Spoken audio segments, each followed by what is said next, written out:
Hello जी। जिसका आप लोग बेसब्री से इंतजार कर रहे थे वायरल पेपर का 21 फरवरी का जो आपका साइंस का पेपर होने वाला है उसका हम यहाँ पर वायरल ऑब्जेक्टिव बताने वाले हैं जो कि 100% ट्रस्टेड एवं जेन्युइन है। वही परीक्षा में लड़ेगा तो लड़ेगा, यह गारंटी के साथ है। तो चलिए सबसे पहले आपको वायरल पेपर तो देंगे ही, साथ में वायरल पेपर के ग्रुप में कैसे जुड़ना है जहाँ पर आपको आधा घंटा पहले क्वेश्चन दिया जाए, ठीक है। तो वो भी आपको इस वीडियो में बताने वाले हैं। तो चलिए सबसे पहले ये आप लोग स्क्रीनशॉट लेकर रख लीजिए, ठीक है। क्या कह रहा है, वायरल पेपर के ग्रुप में जुड़ने के लिए इस नंबर पर वायरल लिखकर मैसेज कर दे। इस नंबर पर आपको मैसेज करना है, वायरल लिखकर आपको ग्रुप में जोड़ दिया जाएगा, ठीक है। और साथ ही साथ आप लोग चैनल को सब्सक्राइब कर लीजिए, बेल आइकन को दबा लीजिए ताकि आपको जो भी वायरल क्वेश्चन मिलेगा इसी चैनल पर मिलेगा, ठीक है। तो चलिए क्वेश्चनों को हम शुरुआत करते हैं। अभी वीडियो को आप लोग पूरा देखिए, बाद में आप लोग लास्ट में मैसेज कर दीजिएगा, ठीक है। चलिए, तो 1 से 80 तक क्वेश्चन दिया है जिसमें 40 प्रश्नों का उत्तर देना है, जिसमें 4 विकल्प दिए गए हैं और किसी एक को ओमर सीट पर चिन्हित करें, ठीक है। ये सब तो निर्देश आप लोग पहले से जानते हैं। चलिए क्वेश्चन को यहाँ पर हम रिव्यू करते हैं। आज का पहला ऑब्जेक्टिव जो कि वायरल है, जो कि 21 फरवरी के एग्जाम में पूछा जाएगा जी, ठीक है। तो चलिए, फोकस दूरी 10 सेंटीमीटर है जी, का जी फोकस दूरी 10 सेंटीमीटर है और अवतल दर्पण द्वारा उत्पन्न आवर्धन धनात्मक होगा यदि वस्तु दूरी का मान क्या होगा। आपको वस्तु दूरी का मान बताना है, जबकि अवतल दर्पण द्वारा उत्पन्न क्या होना चाहिए, धनात्मक होना चाहिए। तो आपको वस्तु दूरी का मान बताना है। तो वस्तु दूरी का मान क्या होगा, देखिए यहाँ पर ये तो गलत लगाया गया है, किसी भी है, ठीक है। तो फोकस दूरी द्वारा 10 सेंटीमीटर अवतल दर्पण द्वारा उत्पन्न आवर्धन क्या होगा, तो यह 10 सेंटीमीटर से कम होगा। यह थोड़ा टफ इस बार क्वेश्चन पूछा गया है, तो आप लोग टेंशन मत लीजिए। जब तक आपका बिहार वाला सर जिंदा है आपका कोई भी दिक्कत नहीं होगा एग्जाम में, ठीक है। चैनल को अभी सब्सक्राइब करेंगे, ठीक है। फोकस दूरी 10 सेंटीमीटर के अवतल दर्पण द्वारा उत्पन्न आवर्धन धनात्मक होगा यदि वस्तु दूरी का मान 10 सेंटीमीटर से कम होगा, ठीक है। और आपको हम विश्वास दिलाने का कोशिश करते हैं कि हम एक भी यहाँ पर आंसर गलत नहीं आपको बताएंगे। होता है ना कि कई सारे चैनल आप जब ऑनलाइन वीडियो देखते हैं तो आपको गलत आंसर बताया जाता है, लेकिन आप लोग देख सकते हैं, यहाँ पर देख सकते हैं मैंने जो क्वेश्चन बताया है उसका यहाँ पर राइट आंसर। अगर फोकस दूरी 10 सेंटीमीटर है तो अवतल दर्पण द्वारा उत्पन्न आवर्धन धनात्मक होगा, तो वस्तु दूरी का मान 10 सेंटीमीटर से कम होगा। हम यही तो बताएं आपको कि 10 सेंटीमीटर से कम होगा। सी ऑप्शन आपका बिल्कुल करेक्ट हो जाएगी, होगा जी, ठीक है। तो चैनल को सब्सक्राइब कर लीजिए जी आप लोग, ठीक है ना। चलिए, तो मैं आपको विश्वास दिलाने का कोशिश करता हूँ कि यहाँ पर एक भी क्वेश्चन एवं आंसर आपको गलत नहीं बताया जाएगा, ठीक है। चलिए, नेक्स्ट है कि फोकस से ध्रुव की ओर बढ़ने पर अवतल दर्पण के आवर्धन का मान क्या होता है। फोकस से ध्रुव की ओर आने पर अवतल दर्पण से आवर्धन का मान क्या होता है। फोकस से ध्रुव की ओर आने पर अवतल दर्पण से आवर्धन का मान क्या होता है, तो ये बढ़ता है, ठीक है। इसमें सही टिक लगाया है, ये बढ़ता है।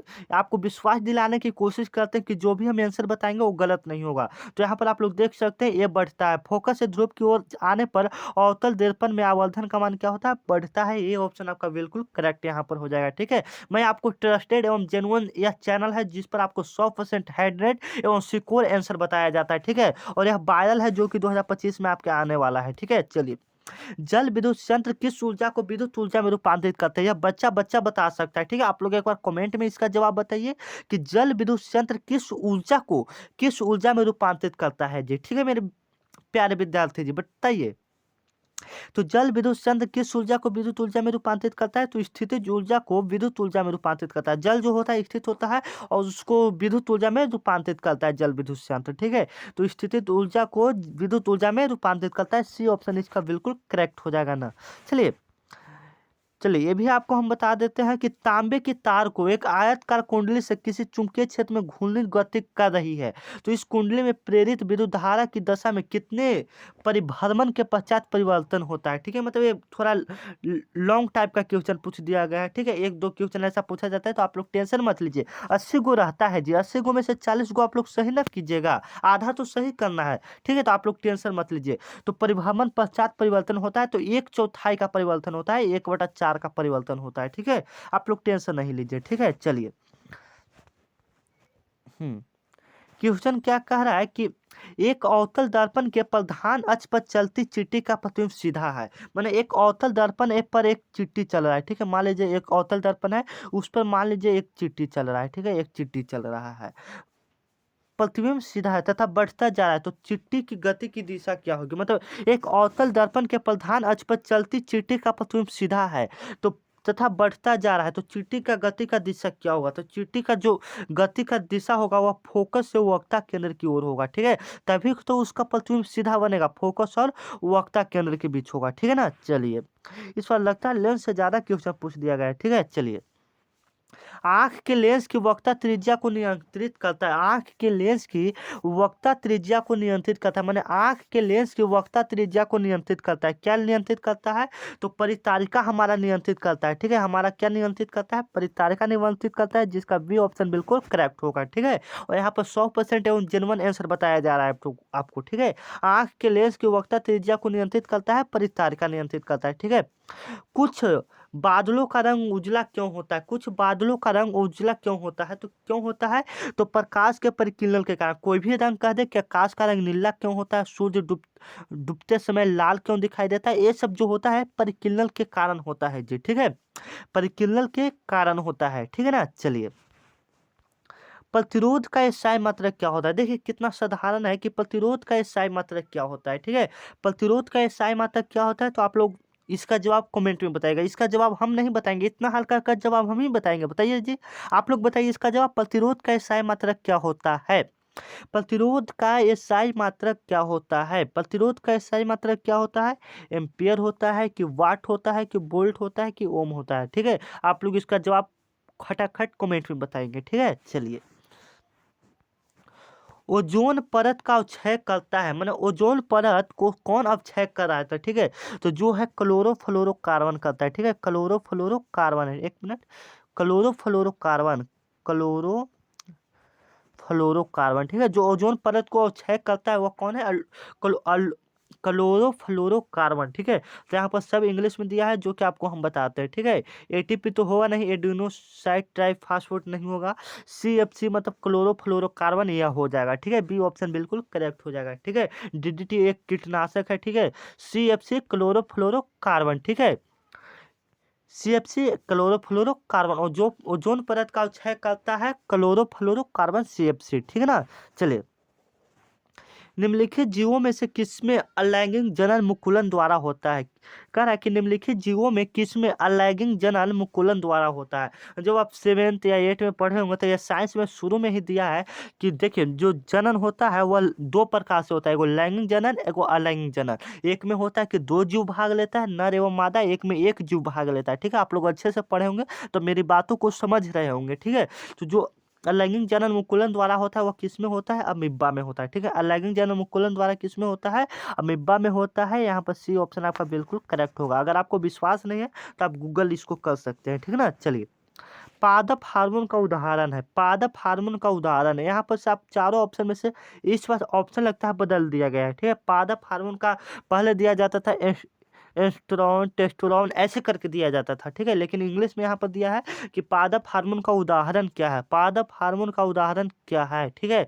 पादप हार्मोन का उदाहरण क्या है? तो ACTH, ACTH पादप हार्मोन का उदाहरण है, ACTH, ठीक है। यहाँ पर डी ऑप्शन आपका बिल्कुल करेक्ट हो जाएगा, ठीक है। चलिए, आलू में कायिका प्रबंधन होता है, आलू में कायिका प्रबंधन होता है मतलब बीच में बिगने की प्रक्रिया, जैसे में यहाँ से निकल दिया, यहाँ से निकल दिया, यहाँ से निकल दिया, यहाँ से निकल दिया, यहाँ से निकल दिया, यहाँ से निकल दिया, इसको ही कायिका प्रबंधन करते हैं, ठीक है। तो यह किसके द्वारा निकलता है? तो ये जड़ के द्वारा निकलता है। जब जड़ ही नहीं रहेगा तो कायिका प्रबंधन होगा कहाँ से? आलू में कायिका प्रबंधन होता है जड़ के द्वारा। ये ऑप्शन बिल्कुल यहाँ पर करेक्ट आपका हो जाएगा, ठीक है जी।